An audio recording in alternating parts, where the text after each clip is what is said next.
We will go over a few strategies that can be helpful if you run into trouble on a steep incline. As with the shallow incline, a backward tip is always a concern. Your spotter should always be following behind you, holding the safety strap and guarding. Fatigue and arm injury from the effort of pushing up an incline are also considerations. The wheelchair will also have a tendency to roll backwards down the incline, which could result in a collision, backward tip, or friction burn on the palms from trying to slow the chair down. You should also be careful that the anti-tippers are not set too low, otherwise they can get caught at the bottom of the incline, preventing the drive wheels from operating.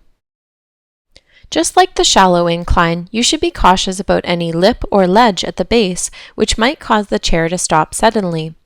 Popping your casters or rocking the chair slightly may be required to get the casters onto the inclined surface. Shift your weight leaning forwards and make long, strong push strokes before moving your hands quickly back to the push rim. If you become tired along the way, you can stop and rest by holding onto the push rims firmly or by engaging the wheel locks.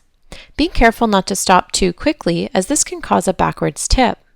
Engaging the wheel locks can be tricky, as the wheelchair has a tendency to roll backwards when you let go of the push rim to push the locks on. A better strategy is to turn the wheelchair sideways, if there is room, and then put your wheel locks on or off. This way, the wheelchair is not so likely to roll back. If you do find the wheelchair is beginning to roll backwards, rather than gripping both push rims, which can cause the wheelchair to tip backwards, grab one push rim more firmly so the wheelchair turns sideways. Once you've turned sideways, you can stop and put the wheel locks on, take a rest, or request assistance from someone else.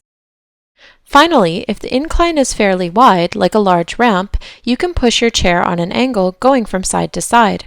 We call this the slalom method, like downhill skiing. This makes the route a little longer, but pushing takes less effort because you are not pushing directly uphill.